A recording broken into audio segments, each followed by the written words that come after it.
এইটা পৃথিবীর একমাত্র শহর যেখানে মাত্র ৮০০ মিটার হাইটে দাঁড়িয়ে ৮,০০০ মিটারের ৩টা মাউন্টেনের পিক দেখা যায়।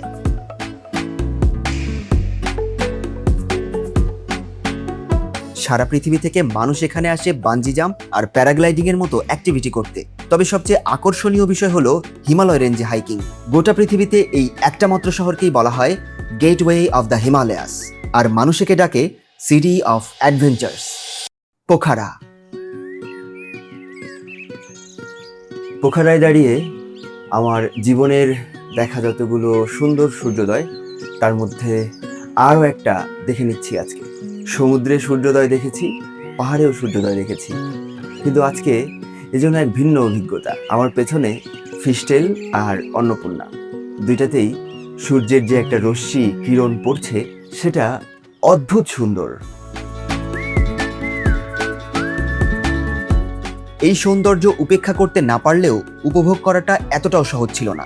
দীর্ঘ 7.5 ঘন্টার বাস জার্নি, সেই বাস আবার চলেছে পাহাড়ি পথে, যেখানে এক পাশে খাড়া পাহাড়, আরেক পাশে গভীর খাদ। পথে পড়ে আছে বড় বড় বোল্ডার, যা দেখলে রীতিমতো আঁতকে উঠতে হয়। এইরকম এক পিস যদি এখন পড়ে, তাহলে এই বাসের সকল যাত্রীর নাম এই পৃথিবী থেকে মুছে যাবে চিরতরে। সকাল 7টার কিছু পরে থামেলের টুরিস্ট বাস স্ট্যান্ডে যখন দাঁড়িয়ে আছি, তখনও জানতাম না সামনে কি কি অপেক্ষা করছে আমাদের জন্য, সৌন্দর্য নাকি আতঙ্ক। পোখারার উদ্দেশ্যে রওনা হয়েছি। আমাদের বাস দাঁড়িয়ে আছে, এই বাস আমাদেরকে নিয়ে যাবে পোখারায়। যাওয়ার পথে অনেক কিছুই দেখা হবে, সেই সব দেখাবো আপনাদের।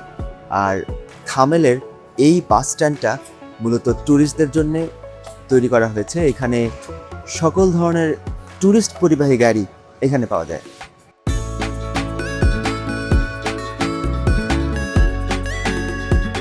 থামেল ছাড়ার কিছুক্ষণ পর হঠাৎ দেখা হিমালয় রেঞ্জের মাউন্টেন পিকে থাকা বরফের সঙ্গে। একটু পরপর কোথা থেকে যেন উকি দিচ্ছে সে, মনে হচ্ছে যেন আমাদের সাথেই চলেছে এই অন্তহীন পথে।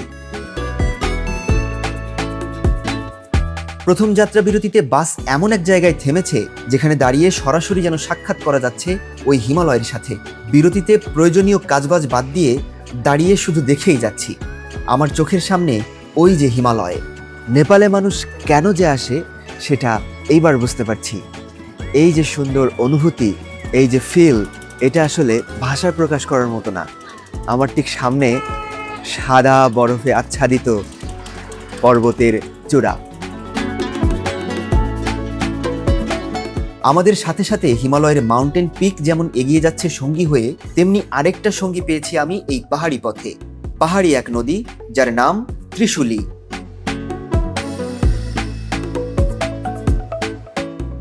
এবারে একটা ইন্টারেস্টিং প্রশ্ন করি। জীবনে কোনোদিন সকাল 10:30টায় লাঞ্চ করেছেন? আমি করেছি। আমাদের বাস আবার একটা বিরতি দিল সকাল 10:35 নামার আগে বলে দিল লাঞ্চ ব্রেক, সময় 20 মিনিট। এই রেস্টুরেন্টে দুইটা ভিন্ন বুফে অপশন আছে, ভেজ এবং নন ভেজ। যেহেতু হালাল নন ভেজ অপশন নেই, তাই ভেজই এখন একমাত্র ভরসা।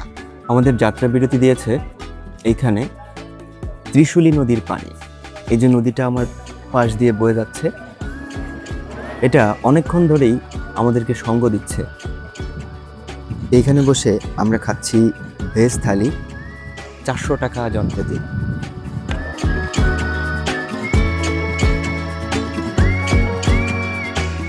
খাওয়া শেষ করে ত্রিশুলি নদীর সাথে ছুটে যাচ্ছে আমাদের টুরিস্ট বাস।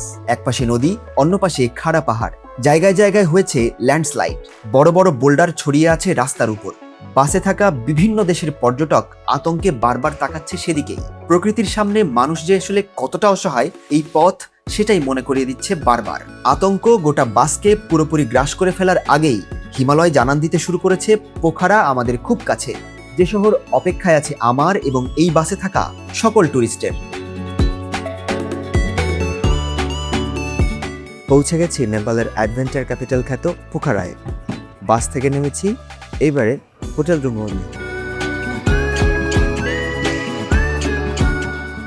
বাস স্ট্যান্ড থেকে বেরিয়ে সোজা লেক সাইডের দিকে পা বাড়িয়েছি। ও আচ্ছা, লেক সাইডকে তো আপনাদের সাথে পরিচয় করিয়ে দেয়নি এখনো। পোখারায় টুরিস্টদের জন্য গড়ে ওঠা সবচেয়ে জনপ্রিয় পর্যটন এলাকাগুলোর মধ্যে একটা হচ্ছে এই লেক সাইড। লেক সাইডকে পোখারার টুরিস্ট হাব বলা হয়। নেপালে আসা প্রায় সব আন্তর্জাতিক পর্যটকের ঠিকানা হয় এটাই। যাকে সবাই লেক সাইড বলে ডাকে সেটা মূলত ফেওয়া লেকের একাংশের পাড় ঘেঁষে গড়ে ওঠা পর্যটন এলাকা। আর ফেওয়া হচ্ছে নেপালের দ্বিতীয় বৃহত্তম প্রাকৃতিক লেক। পোখারায় যারা আসেন তাদের প্রায় সবাই এখানে খানিকক্ষণ সময় কাটাতে পছন্দ করেন। বিশেষ করে বোট রাইড এখানে সবচেয়ে ফেমাস। আপনাদের লেক সাইডের সাথে পরিচয় করিয়ে দেওয়ার সময় কিন্তু আমি হোটেল খুঁজে বেরিয়েছি। আলাদা 2 ধরনের ভিউ বিশিষ্ট হোটেল আছে এখানে। এক টাইপে পাবেন লেক ভিউ, আরেকটা টাইপের মধ্যে পাবেন মাউন্টেন ভিউ। লেক ভিউ এর হোটেল অনেক ছিল, কিন্তু আমি এসেছি হিমালয়ের শহরে। জানালা খুলেই যদি অন্নপূর্ণাকে না দেখি তাহলে কিসের পোখারা। পোখারায় পৌঁছে অনেক ঘোরাঘুরি আর খোঁজাখুঁজি শেষে একটা দারুণ হোমস্টে টাইপের হোটেল পেয়েছি। থাকার ব্যবস্থা তো হলো, এবারে করতে হবে খাওয়ার ব্যবস্থা। কাঠমান্ডুর মতো এখানেও বেরিয়েছি হালাল খাবারের খোঁজে। সমাধান হয়ে এসেছে পোখারা হালাল ফুডল্যান্ড। বাঙালি খাবার সহ সকল ধরনের হালাল খাবারের আয়োজন হয় এখানে। পোখারাকে যেহেতু নেপালের ট্যুরিস্ট ক্যাপিটাল বলা হয়, এ কারণে ট্যুরিস্টদের উপলক্ষ করে বর্ণিল হয় রাতের পোখারা। সারা পৃথিবীর মানুষের সাথে সাক্ষাৎ হয় এইখানে। গানে আর আনন্দে কাটে প্রতিটা মুহূর্ত। এক সময় শেষ হয় গান, থেমে যায় সব কোলাহল। নতুন অভিজ্ঞতার দারুণ এক সূর্যোদয়ের আশায় গোনা শুরু হয় প্রহর। শুভ সকাল পোখারা। ছোট্ট এই জীবনে অনেকগুলো চমৎকার সূর্যোদয় দেখার সৌভাগ্য আমার হয়েছে, তবে অন্য সবগুলো যেন এই সৌন্দর্যের কাছে কিছুই না। অন্নপূর্ণা আর ফিশটেইলের চূড়ায় সূর্যের প্রথম আলো পড়তেই মনে হলো কেউ যেন পাহাড়ের গায়ে সোনার রং মেখে দিয়েছে। যে সকালটা এত সুন্দর, সেদিনের সন্ধ্যাটা নিশ্চয়ই হবে আরো আকর্ষণীয়। ভয়ঙ্কর সুন্দর এক সন্ধ্যার প্রত্যাশায় দিন শুরু করেছি। দিনের শুরুতে দরকার দারুণ একটা ব্রেকফাস্ট। নেপালে এসে থাকালি কিচেন ট্রাই না করলে নেপালিদের সাথে বড় অন্যায় করা হবে। থাকালি মূলত হিমালয় রেঞ্জের মুস্তাং অঞ্চলের জনগোষ্ঠী। নেপালের সবচেয়ে জনপ্রিয় ঐতিহ্যবাহী লোকাল খাবারগুলোর মধ্যে থাকালি খাবার অন্যতম। তবে থাকালি খানার এত গল্প শোনানোর পর আপাতত হতাশ করতে হচ্ছে আপনাদের। আমি এখন খাচ্ছি একেবারে সাধারণ একটা ব্রেকফাস্ট। লাঞ্চে এখানেই ট্রাই করব থাকালি খানার ভেজ থালি। নেপালে এসে আমার একটা হ্যাবিট তৈরি হয়েছে, কোথাও যেতে মন চাইলে সবার আগে ফোনে পাঠাও অ্যাপ ওপেন করি, তারপর বুক করে ফেলি গাড়ি। আজকেও সেভাবেই গাড়ি নিয়ে যাচ্ছি একটা জায়গায়, যেখানে অপেক্ষা করছে নেপালের সবচেয়ে রোমাঞ্চকর অভিজ্ঞতাগুলোর একটি। নেপালের সবচেয়ে আকর্ষণীয় এবং জনপ্রিয় যেই অ্যাক্টিভিটিসগুলো আছে তার মধ্যে একটা হচ্ছে বাঞ্জি জাম্প। আমি এখন বাঞ্জি নেপালের যে গ্রাউন্ড সেখানে আছি। আমার ঠিক নিচে এখানে দিয়ে বয়ে চলেছে সেতী নদী, যেই নদীটা মূলত বরফ গলা পানি বয়ে নিয়ে যাচ্ছে। আর এই যে ওইখানে দেখা যাচ্ছে, ওইখান থেকে মানুষ জাম্প করে 101 মিটার উচ্চতা থেকে। আজকে আমি এসেছিলাম মূলত দেখতে যে কেউ জাম্প করে কিনা।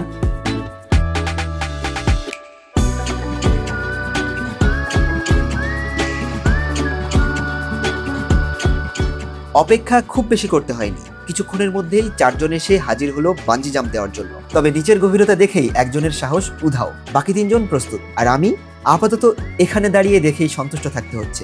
এবারের নেপাল সফরে বাঞ্জি জাম্পটা শুধু দেখেই গেলাম, তবে একটা কথা নিশ্চিত, কোনো একদিন আবার ফিরবো, সেদিন আর দর্শক হয়ে নয়।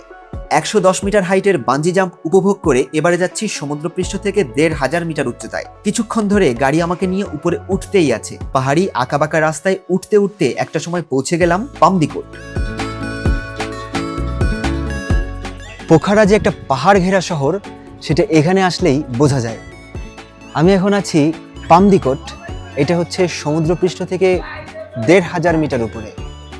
এখান থেকে আশেপাশের পাহাড়গুলো সব দেখা যাচ্ছে খুব ক্লিয়ার, এবং প্রত্যেকটা পাহাড়েই যে শহর গড়ে উঠেছে, যে গ্রামগুলো আছে, সেগুলো খুব চমৎকারভাবে দেখা যাচ্ছে।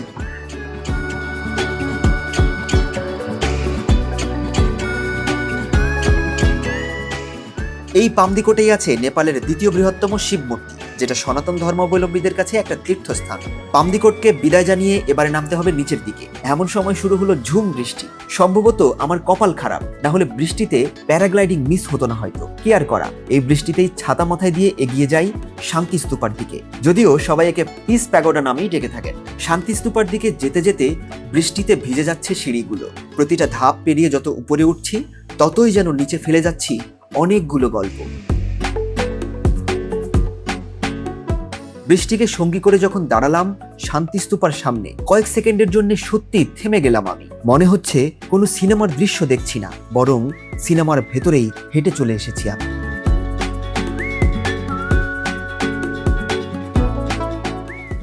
শান্তি স্তূপাতে এসে বৃষ্টিতে আটকে আছি।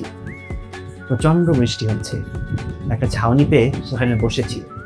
একে তো হিমালয় রেঞ্জের মধ্যে, তার উপরে পাহাড়ের এই বৃষ্টি, অত্যাধিক ঠান্ডা। গায়ে যখন বৃষ্টির পানি লেগেছে মনে হচ্ছে যেন তুষার গায়ে এসে লাগছে।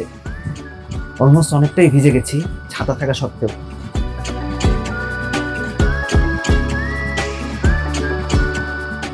শান্তিস্তূপা তথা পিস প্যাগোডা থেকে আরো নিচে নামতে শুরু করেছি। বৃষ্টি কিছুটা হালকা হয়ে এসেছে। এই সুযোগটাকে কাজে লাগিয়ে এবার ডেভিস ফল দেখে নেওয়ার পালা।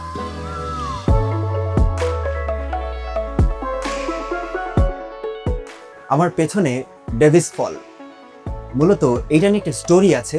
1961 সালে একজন সুইস মহিলা মিসেস ডেভিস, তিনি এইখানে এসে এই ফলের সৌন্দর্য উপভোগ করতে যান এবং হঠাৎ করেই তিনি ফলের মধ্যে পড়ে যান। তারপর তিনি হারিয়ে যান এক অন্ধকার গুহায়। তারপর থেকে এর নাম হয়ে যায় ডেভিস ফল। ডেভিস ফলের ঠিক পাশেই আছে এমন একটা জায়গা যেটাকে ঘিরে স্থানীয়দের মধ্যে রয়েছে গভীর একটা ধর্মীয় বিশ্বাস। মূলত সনাতন ধর্মাবলম্বীরা এই জায়গাটাকে সম্মান জানিয়ে থাকেন।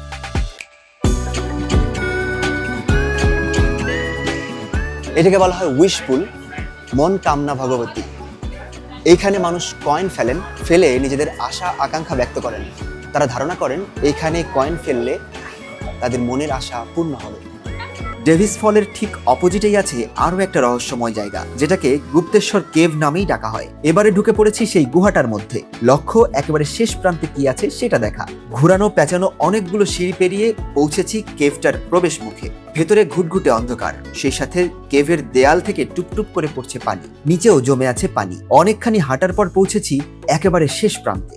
যেই কেভটার মধ্যে আছি এইখানের শেষ প্রান্তে এসে একটা ফল দেখা যাচ্ছে। এটা হচ্ছে ডেভিস ফলের শেষ অংশ। ডেভিস ফল মূলত এইখানে এসে শেষ হয়েছে, আর এ কারণে এই গোটা কেভটাই বেশ রহস্যজনক।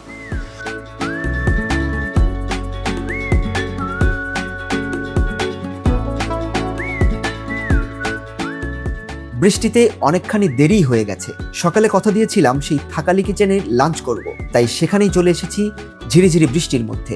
থাকালিদের খাবার পরিবেশনটা বেশ ইউনিক। খাবারের মধ্যে গরম ঘি ঢেলে দেওয়ার সময়ই বুঝেছি আজকের খাবার মুগ্ধ করবে আমাকে। খেতে খেতেই ভাবছি সুন্দর সূর্যোদয়ের পর যে দারুণ এক সূর্যাস্তের অপেক্ষায় ছিলাম, সেটার দেখা কি পাবো, নাকি রাতের কোনো এক মায়াবী দৃশ্যে আটকে যাবে আমার চোখ। পোখারার মধ্যে এমন একটা জায়গা আছে যেখানে নাকি সবচেয়ে সুন্দর সূর্যোদয় এবং সূর্যাস্ত দুটোই দেখা যায়। সকালের সূর্যোদয় তো হোটেল থেকেই দেখে নিয়েছি।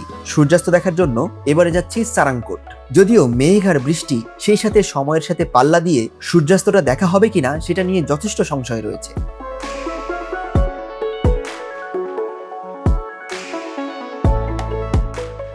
সারাদিন দুর্দান্ত বৃষ্টির পর আমি সারাংকোট থেকে সানসেটটা দেখতে চেয়েছিলাম, কিন্তু যেহেতু বৃষ্টি ছিল সানসেট দেখার সুযোগ হয়নি এবং সারাংকোট পৌঁছতেই সন্ধ্যা হয়ে গেছে।